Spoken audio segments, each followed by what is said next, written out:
And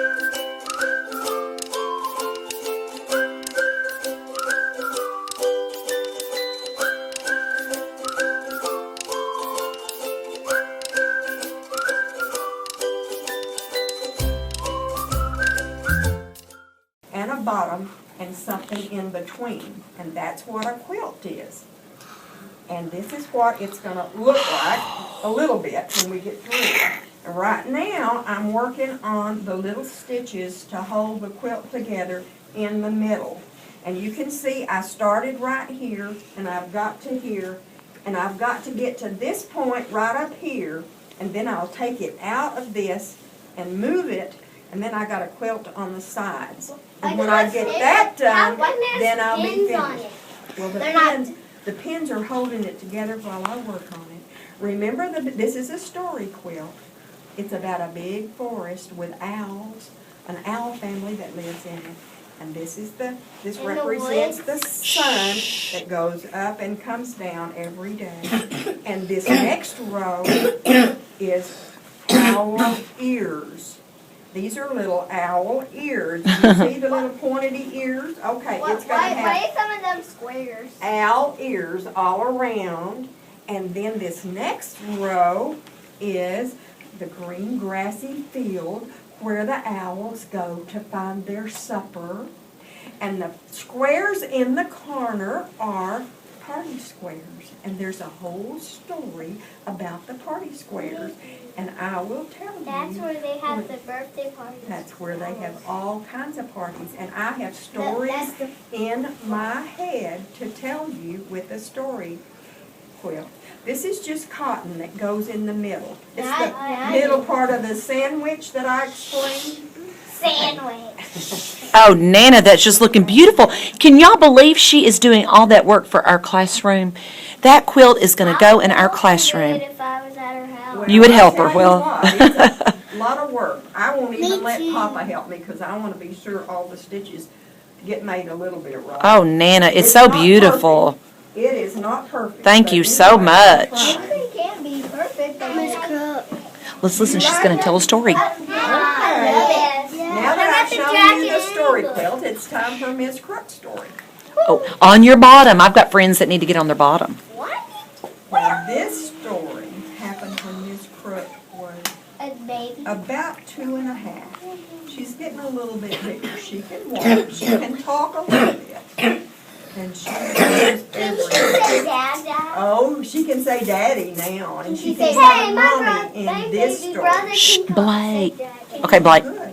Now listen very quietly, because this story happened when Mrs. Crook was 2.5. We had Big Brother David and we had Little Brother Don, and that's all the children we had at that time. Well, I had a friend that called me often on the telephone, and I like to talk to this friend on the phone. Well, my friend talked a long time.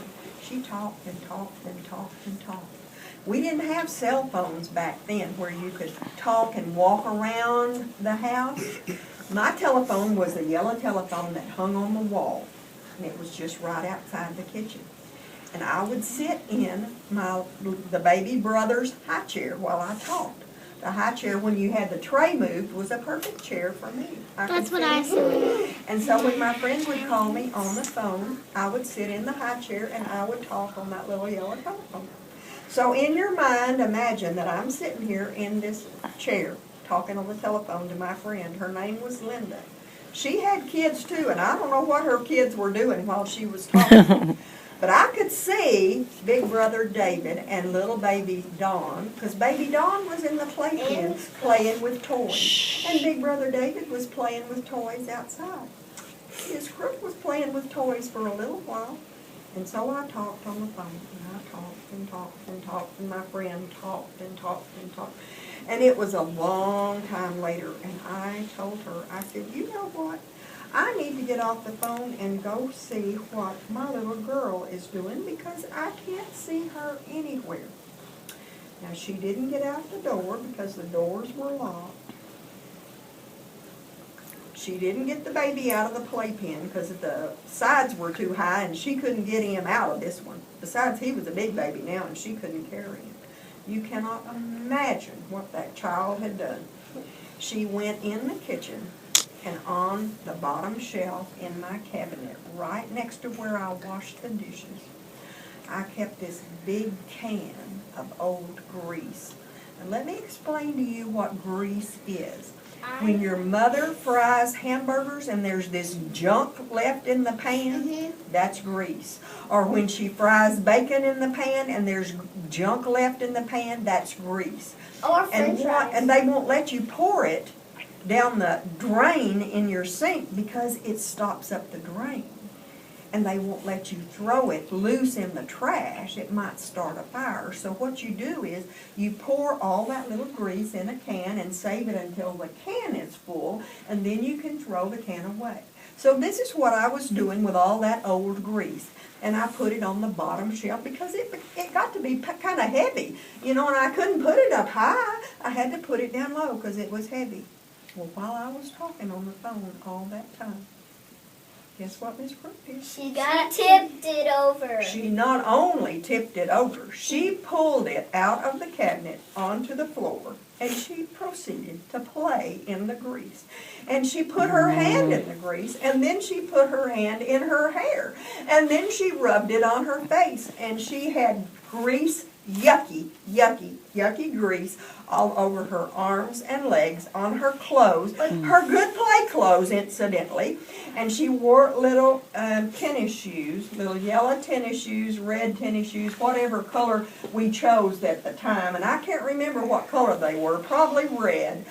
Her tennis shoes were covered in grease. I could hardly stand to touch the child. She was covered in grease and it was all over my floor. So I took her and put her in the bathtub. I just had to pick her up like this, clothes and all, and set her down in the bathtub.